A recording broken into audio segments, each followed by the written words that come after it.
खित्ते में जंगी सूरत हाल के हवाले से तो अमरीका ईरान के खिलाफ मजीद सख्त और तेज़ रफ्तार फौजी कार्रवाई की मनसूबाबंदी कर रहा है। अमरीकी सेंट्रल कमांड के कमांडर की सदर ट्रंप को ईरान के खिलाफ मुमकिन फैसला कुन हमलों के इख्तियारात पर ब्रीफिंग।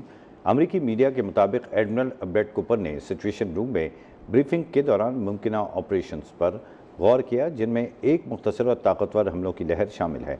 रिपोर्ट के मुताबिक पेंटागन जदीद हथियारों की तैनाती पर भी गौर कर रहा है, जिनमें डार्क ईगल हाइपरसोनिक मिसाइल शामिल हैं। फॉक्स न्यूज़ की रिपोर्ट में यह भी कहा गया कि B-1B लांसर बमबार तैयारों के खित्ते में मौजूदगी बढ़ रही है, जो तकरीबन 5000 पाउंड तक हाइपरसोनिक हथियार ले जाने की सलाहियत रखते हैं। रिपोर्ट के मुताबिक अमरीकी सेंट्रल कमांड ने ऐसे ऑप्शंस तैयार किए हैं जिनके तहत ईरान के अहम इंफ्रास्ट्रक्चर को निशाना बनाया जा सकता है। इन मुमकिन हमलों का मकसद या तो जारी सफारती ताल्लुकात को तातुल को ख़त्म करना है या किसी बड़ी जंग के खात्मे के लिए कबल ईरान को फैसला कुन दबाव में लाना है। मीडिया रिपोर्ट में यह भी कहा गया है कि एक मुतबादिल मनसूबे के तहत अबनाए हुर्मुज़ के एक हिस्से पर कंट्रोल हासिल करने पर गौर किया जा रहा है ताकि वहाँ बहरी आमद-ओ-रफ्त को यकीनी बनाया जा सके।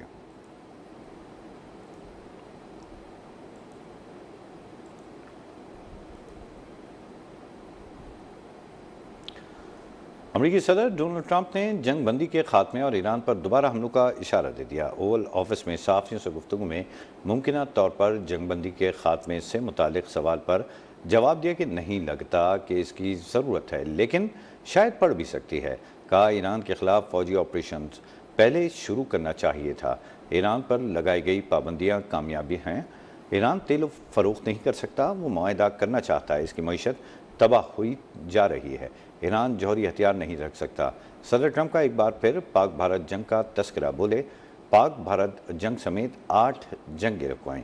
पाकिस्तान और भारत की जंग में 11 तैयारे गिर चुके थे। बोले कि वज़ीर आज़म शहबाज शरीफ ने कहा, आपने 5 करोड़ इंसानों की जानें बचाई हैं। ये भी जानिए कि इसराइल ईरान के साथ मुमकिन तौर पर दोबारा शुरू होने वाली जंग के लिए तैयार है। इसराइली मीडिया का दावा है कहा है कि इसराइल ने हाँ अलर्ट जारी कर दिया और ईरान के साथ दोबारा जंग के खदशे के पेश नज़र अपनी तैयारियों में इजाफा कर दिया है। रिपोर्ट में कहा गया है कि इशारे मिल रहे हैं कि वाशिंगटन फौजी कार्रवाई दोबारा शुरू करने से मुतालिक फैसला जल्द कर सकता है। वाइट हाउस में सदर ट्रंप को फौजी मनसूबों पर ब्रीफिंग के बाद इसराइली हुकाम ने भी हंगामी मुशावरों का सिलसिला शुरू कर दिया है।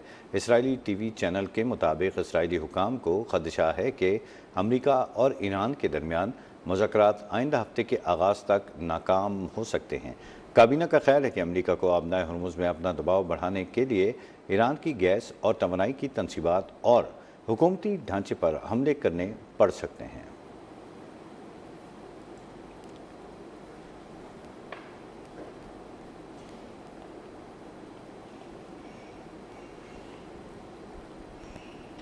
अमरीकी सेनेट में ईरान जंग के खात्मे के लिए करारदाद 6ठी मरतबा नाकाम हो गई। अमरीकी सेनेट ने ईरान में अमरीकी फ़ौजी कार्रवाइयाँ ख़त्म करने के लिए पेश की गई करारदाद मुस्तरद कर दी है। डेमोक्रेटिक सेनेटर एडम शिफ की जानिब से पेश किए गए वॉर पावर्स बिल को 47 वोट मिले।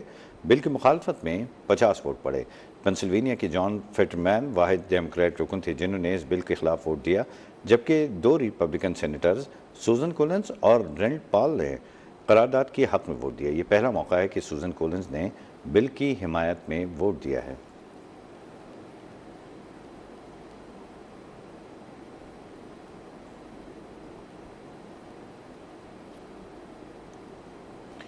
चीनी वज़ीर ख़ारजा वांग यी और अमरीकी वज़ीर ख़ारजा मार्को रूबियो के दरमियान टेलीफोनिक गुफ्तगू हुई। चीनी मीडिया रिपोर्ट्स के मुताबिक चीन और अमरीका के वज़राए ख़ारजा ने मशरिक़ वस्ता की सूरत हाल पर तबादला ख्याल किया। दौरान गुफ्तगू चीनी वज़ीर ख़ारजा ने कहा कि ताइवान का मसला चीन के बुनियादी मफाद का मामला है। अमरीका को अपने वादों पर कायम रहना चाहिए, दुरुस्त इंतख़ाबात करने चाहिए।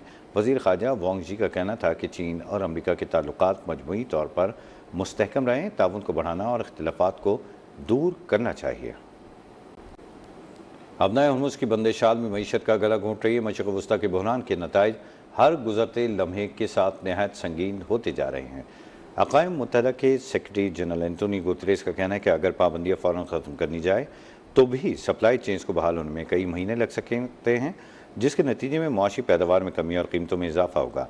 एंटोनी गुतरेस ने सोशल मीडिया एक्स पर पैगाम में कहा कि आबनाए हरमुज़ में जहाज़रानी के हकूक़ और आज़ादियों पर पाबंदियों ने तवानाई, नक़्ल हमल, सनत और खुराक के आलमी मंडियों को मुतासर किया है। आलमी मईशत को जकड़ कर रख दिया है। अब वक्त आ गया है कि बातचीत की जाए, ऐसे हल तलाश किए जाएँ जो हमें तबाही के दहाने से वापस लाएँ, ऐसे इक़दाम किए जाएँ जो अमन की तरफ रास्ता हमवार करें। उनका बयान एक ऐसे वक्त में सामने आया जब पासदार इनकलाब ने खबरदार किया है कि अगर अमरीका ने मज़ीद हमले किए तो वो अमरीका के ख़िलाफ़ तवील और तकलीफ दे हमले करेंगे।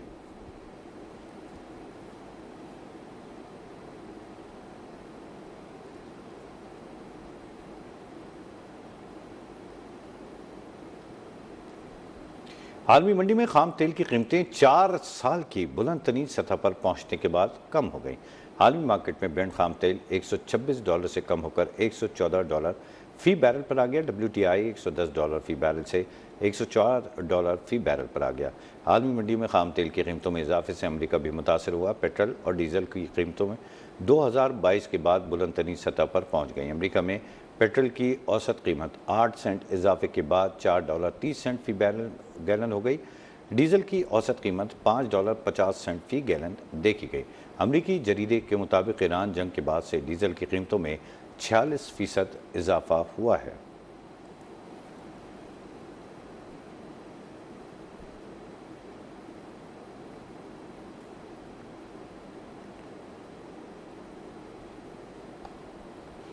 ईरानी पासदारान इनकलाब ने एक और पाकिस्तानी जहाज़ को हरमुज़ से गुजरने की खुसूसी इजाज़त दे दी। आलमी मीडिया के मुताबिक 8 करोड़ लीटर डीजल के साथ पाकिस्तानी जहाज़ आबनाए हरमुज़ पार कर गया। पाकिस्तानी बहरी जहाज़ आबनाए हरमुज़ पार करने के बाद खलीज ओमान में दाखिल हो गया। मीडिया रिपोर्ट्स के मुताबिक जहाज़ 2 से 3 रोज़ में कराची बंदरगाह पहुँचेगा। जहाज़ पर 8 करोड़ लीटर डीजल मौजूद है।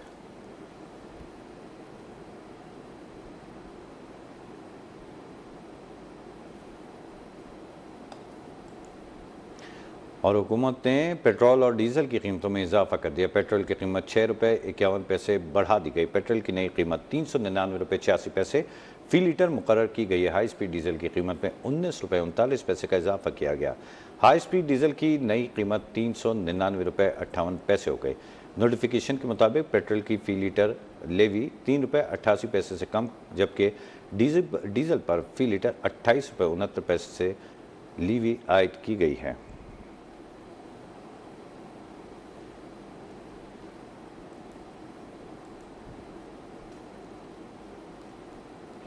पेट्रोलियम मसनूआत की कीमतों में इजाफे ने हर तबके को मुतासर करके रख दिया है, तो दूसरी जानिब टैक्सी ड्राइवर्स भी शदीद मुश्किलात का शिकार हो गए हैं।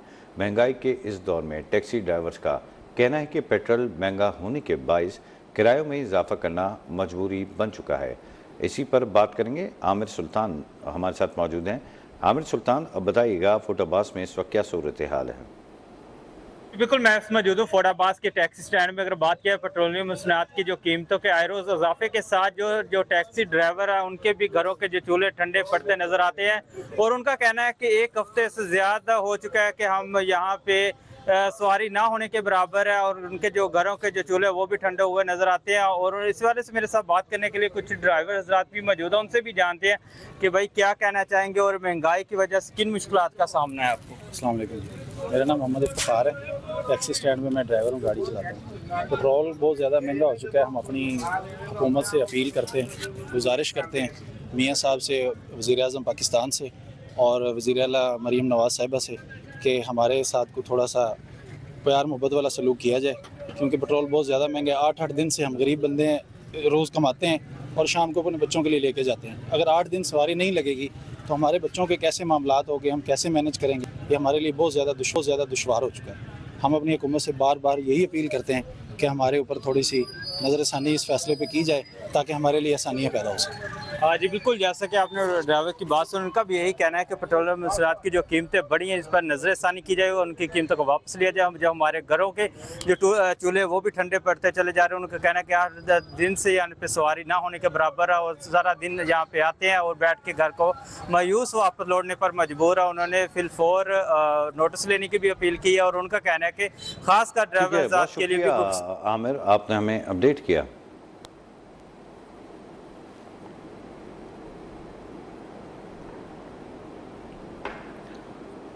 चीन के शहर सानिया में पाकिस्तान और चीन के इदारों के दरमियान मफाहमती याददाश्तों पर मुआहदे पर दस्तखत की तकरीब हुई। सदर मुमलिकत आसिफ अली ज़रदारी भी तकरीब में शरीक थे। इस मौके पर तामीराती मशीनरी, सहूलत, हैवानात और मेडिकल टेक्नोलॉजी से मुतालिक मुआहदों पर दस्तखत किए गए। हैवानात के लिए वैक्सीन और मुँह खर वैक्सीन की फराहमी के लिए मुश्तरका मनसूबे के मुआहदे पर भी दस्तखत किए गए। अल हसन ट्रेड इस्टेब्लिशमेंट, सीनी इंटरनेशनल डेवलपमेंट और हिनान जियोलुंग इंटरनेशनल में मफाहमती याददाश्त पर भी दस्तखत किए गए, जिसके तहत सैफरकी ताउन सी पैक्ट से मुतालिक तामीराती मशीनरी और आलात की फराहमी को फ़रोग़ हासिल होगा। मरीर पुलिस की शेर कायद में ऑनलाइन मुनशियात फरोशी में मुलव्वस अनासर के खिलाफ बड़ी कार्रवाई। तलबा और तालिबात को निशाना बनाने वाला मुलजिम गिरफ्तार करके मुकदमा दर्ज कर लिया गया। तफसीलात देखिए इस अहम रिपोर्ट में। ऑनलाइन मंशियात फरोशी के खिलाफ पुलिस की कार्रवाई। DIG east doctor Farrukh Ali के मुताबिक ऑनलाइन मंशियात फरोशी में मुलव्विस मुलजिम को गिरफ्तार कर लिया गया। मुलजिम से 1 करोड़ रुपए से जायद मालियत की मंशियात बरामद कर ली गई। कार्रवाई खुफिया इत्तला पर Shah Latif town sector 22B के इलाके में की गई। गिरफ्तार मुलजिम की शनाख्त अहमद अली उर्फ जिशान के नाम से हुई। गिरफ्तार मुलजिम से 750 से जायद XTC dancing pills, 200 gram ice, 250 ग्राम वीड और नकदी बरामद हुई। DIG east doctor Farrukh Ali के मुताबिक मुलजिम ने दौरान तफ्तीश इंकशाफ किया कि XCT डांसिंग पिल्स और मंशियात स्कूल, कॉलेजेस और यूनिवर्सिटी के तलबा को भी फरोख्त करने का इरादा रखता था। मुलजिम बलोचिस्तान से कंप्यूटर पार्ट्स के अंदर खुफिया खानों में XCT डांसिंग पिल्स, आइस और वीड डिलीवर करवाता था। मुलजिम के खिलाफ मुकदमा थाना शाह लतीफ में दर्ज कर लिया गया है। मजीद तफ्तीश जारी है। नाज़रीन, पाकिस्तान समेत दुनिया भर में आज यौम मजदूर मनाया जा रहा है। इस दिन के मनाने का मकसद मजदूर तबके के साथ इज़हार यकजहती, उनके मसाइल के खात्मे, सहूलियात की फराहमी के हवाले से शऊर उजागर करना है। तफसीलात देखिए लाहौर से मोहम्मद उमैर की इस रिपोर्ट में। इंटरनेशनल लेबर ऑर्गेनाइजेशन के ज़ेर एहतमाम मजदूर तबका के मसाइल के तदारक के लिए कोशिशें जारी हैं। 1889 में रेवन लिविन की तजवीज़ पर 1890 में पहली मरतबा 1 मई को यकम मजदूर मनाने का ऐलान किया गया था, जिसके बाद हर साल दुनिया भर में ये दिन मनाया जाता है। हुकूमत पाकिस्तान ने 1 मई 1972 को पहली मरतबा बाज़ाब्ता तौर पर सरकारी सतह पर 1 मई को मेहनत कशों का दिन करार दिया था। पाकिस्तान में हर साल 1 मई को मुल्क भर में आम तातील की जाती है और पाकिस्तान के तमाम मेहनत कश दुनिया भर के मेहनत कशों से मिलकर मजदूर तबके की जिदोजहद को कामयाब बनाने के लिए 1886 को शिकागो में अपनी जानों का नजराना पेश करने वालों को खराज अकीदत पेश करते हैं। आलमी यौम मजदूर के मौका पर मुल्क भर में सरकारी, निजी और गैर मुनाफा बख्श अदारों के जेर एहतमाम मुख्तलिफ तकरीबात, सेमिनार्स, रैलियों, जलसों, जुलूसों और वॉक का एहतमाम किया जा रहा है। पाकिस्तानी मेहनत कश कमर तोड़ महंगाई, कम उजरत और बुनियादी हकूक के फुकदान का शिकार हैं। काम की जगह पर हिफाजती आलात न होने से हर साल सैकड़ों मजदूर जान की बाजी हार जाते हैं, जबकि ज़राई शोबे से मुंसलिक मेहनत कशों पर तो कवानीन मेहनत का इतलाक ही नहीं होता। मोहम्मद उमैर, न्यूज़ 1 लाहौर। पाकिस्तान के मजदूर कौमी तरक्की की असल ताकत हैं। यौम मजदूर पर सदर ममलिकत आसिफ अली ज़रदारी, वज़ीर आज़म शहबाज शरीफ का पैगाम। सदर ज़रदारी ने कहा कि आईन पाकिस्तान 1973 मजदूरों के हकूक़ के तहफ़्फ़ुज़ का ज़ामिन है। मेहनत कशों का काम सिर्फ रोज़गार नहीं, तरक्की की बुनियाद है। जबरी मुशक्क़त और बच्चों से मजदूरी का खात्मा हमारी अव्वलीन तरजीह है। नौजवानों के लिए बावकार रोज़गार के मौक़े पैदा किए जा रहे हैं। वज़ीर आज़म या शहबाज शरीफ का कहना है कि पाकिस्तान आज अक़ाम आलम के साथ हम आवाज़ होकर यौम मजदूर मना रहा है। मेहनत कश तबक़ात की कुर्बानी ज़िंदगी के रवां रखती है। समंदर पर लाखों मेहनत कश कौमी सलाहियत और मुल्की असास के सफ़ीर हैं।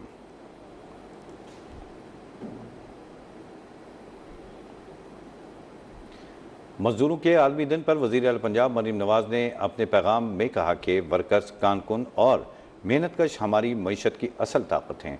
उनकी खिदमात को हमेशा याद रखा जाएगा। वज़ीर आला ने ख़ास तौर पर मेहनत कश ख़वातीन की जद्दोजहद को सराहते हुए कहा कि वो न सिर्फ अपने ख़ानदान बल्कि पूरे मुआशरे की मजबूत बुनियाद है। वज़ीर आला मरियम नवाज शरीफ का कहना था कि हुकूमत पंजाब मजदूरों को बेहतर जिंदगी फराहम करने के लिए अमली इक़दाम कर रही है। पंजाब में 14 लाख से जायद मजदूरों को राशन कार्ड फराहम किए जा रहे हैं, जबकि उन्हें माहाना 3000 रुपए सब्सिडी भी दी जा रही है। इसके अलावा सोशल सिक्योरिटी अस्पतालों और डिस्पेंसरीज में लाखों मेहनत कशों को रोजाना की बुनियाद पर मुफ्त इलाज मुआवजा की सहूलियत फराहम की जा रही है। वजीर आला ने कहा कि हुकूमत मजदूरों को अपने घर का मालिक बनाने के लिए भी इकदाम कर रही है। अब तक 750 फ्लैट्स मजदूरों को दिए जा चुके हैं, जबकि मजीद 1872 फ्लैट्स फराहम करने का मंसूबा है। कायद-ए-आज़म बिजनेस पार्क शेखुपुरा में 700 वर्कर्स के लिए बैचलर हॉस्टल भी बनाया जा रहा है। मरियम नवाज शरीफ ने कहा कि मजदूरों के लिए मैरिज ग्रांट को 4 से बढ़ाकर 6 लाख रुपए और डेथ ग्रांट को 8 से बढ़ाकर 10 लाख रुपए कर दिया गया है। मरियम नवाज शरीफ ने लाहौर में कायम गोशा मजदूर का जिक्र करते हुए कहा कि ये इकदाम दिहाड़ीदार मजदूरों के लिए एक बड़ी सहूलत है, जहां वो बाइज्जत तरीके से बैठकर रोजगार के मौके हासिल कर सकते हैं। Hamid Guraya, news one Lahore. एक साल कबल पाक फौज ने भारतीय जारियत का भरपूर और मुंह तोड़ जवाब दिया। ऑपरेशन बुनियान मरसूस में दुश्मन के 8 तैयारे मार गिराए। इस शानदार कामयाबी पर आज भी पूरी कौम अफवाज पाकिस्तान को ज़बरदस्त खराज तहसीन पेश कर रही है। मुल्क भर के शहरियों ने हम हैं बुनियानुम मरसूस कहकर दुश्मन को वाज़े पैगाम दे दिया। हम हैं बुनियानुम मरसूस, हम हैं बुनियानुम मरसूस, हम हैं बुनियानुल मरसूस। मैं हूँ बुनियानुल मरसूस, हम हैं बुनियानुल मरसूस, हम हैं बुनियानुल मरसूस, हम हैं बुनियानुल मरसूस, हम हैं बुनियानुल मरसूस, हम हैं बुनियानुल मरसूस, हम हैं बुनियानुल मरसूस, हम हैं बुनियानुल मरसूस, हम हैं बुनियानुल मरसूस। हम बुनियानुल मरसूस हैं। ये सिर्फ एक नारा ही नहीं बल्कि हमारी यकजहती और ताकत की अलामत है। मौका हक में हम सब एक हैं और अपने प्यारे वतन के लिए हर कुर्बानी देने को लिए तैयार हैं। पाकिस्तान जिंदाबाद, पाक फौज जिंदाबाद। हम हैं बुनियानुल मरसूस यानी सीसा पिलाई हुई दीवार। हमें अपने वल की हिफाजत के लिए हर वक्त तैयार है। हमारे वतन पाकिस्तान से बहुत प्यार है। हमें बुनियानुल मरसूस, हम बड़े होकर अपने मुल्क की खिदमत करेंगे। पाकिस्तान जिंदाबाद, पाक फौज जिंदाबाद। हम पाकिस्तानी खवातीन भी किसी से पीछे नहीं है। हम हैं बुनियानुल मरसूस और अपने मुल्क की सलामती और हक की जंग में मर्दों के शाना बशाना खड़ी हैं। पाकिस्तान जिंदाबाद, पाक फौज जिंदाबाद। भारतीय वज़ीर आज़म नरेंद्र मोदी को एक बार फिर आलमी सतह पर तनकीद का सामना है।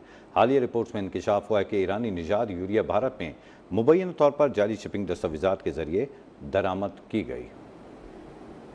इंतहा पसंद मोदी सरकार एक बार फिर आलमी तनकीद की जद में आ गई। हालिया रिपोर्ट में इंकशाफ किया गया है ईरानी निजात यूरिया भारत में मुबैना तौर पर जैली शिपिंग दस्तावेजात के जरिए दरामद की गई। ये मामला न सिर्फ आलमी कवानीन की मुमकिन खिलाफ वर्जी के तौर पर देखा जा रहा है बल्कि इसने भारत के सरकारी इदारों की निगरानी और शफाफियत पर भी सवालात खड़े कर दिए हैं। खास तौर पर भारत की वजारत केमिकल्स और फर्टिलाइजर्स की जानिब से इस शिपमेंट की मंजूरी को तनकीद का निशाना बनाया जा रहा है, क्योंकि रिपोर्ट्स के मुताबिक बगैर मुकम्मल तस्दीक इसे क्लियर कर दिया गया। माहिरीन का कहना है कि इस केस के बाइस भारत को अमरीकी पाबंदियों के निजाम OFAC के तहत मुश्किलात का सामना करना पड़ सकता है। साथ ही ये वाकया आलमी सतह पर पाबंदियों की खिलाफ वर्जी, शफाफियत की कमी और निगरानी के निजाम पर बड़े सवालात उठा रहा है। अब ये मामला बैनुल-अक़वामी सतह पर तवज्जो हासिल कर रहा है और तवक्को की जा रही है कि इस पर मजीद तहकीकात और मुमकिन कानूनी कार्रवाई भी सामने आ सकती है। सियोनी फोर्सेज ने लबनान में हमले तेज कर दिए। सियोनी फोर्सेज ने सोर में तफरीही मकाम को निशाना बनाया। बातूलिया में वाटर स्टेशन पर इसराइली हमले में 28 अफराद शहीद और मुतअद्दिद जख्मी हुए। सियोनी फोर्सेज ने हिजबुल्लाह के 5 अरकान शहीद करने का भी दावा कर दिया। शुहदा की तादाद 2586 हो गए। हिजबुल्लाह ने बंत जबील में इसराइली टैंक को निशाना बनाने का दावा किया। जनूबी लबनान में हिजबुल्लाह के ड्रोन हमले में इसराइली फौजी हलाक हो गया। शुमाली इसराइल में ड्रोन हमले में 12 इसराइली फौजी जख्मी हुए। इसराइल ने जनूबी लबनान के 15 टाउन्स खाली करने का हुक्म दे दिया है।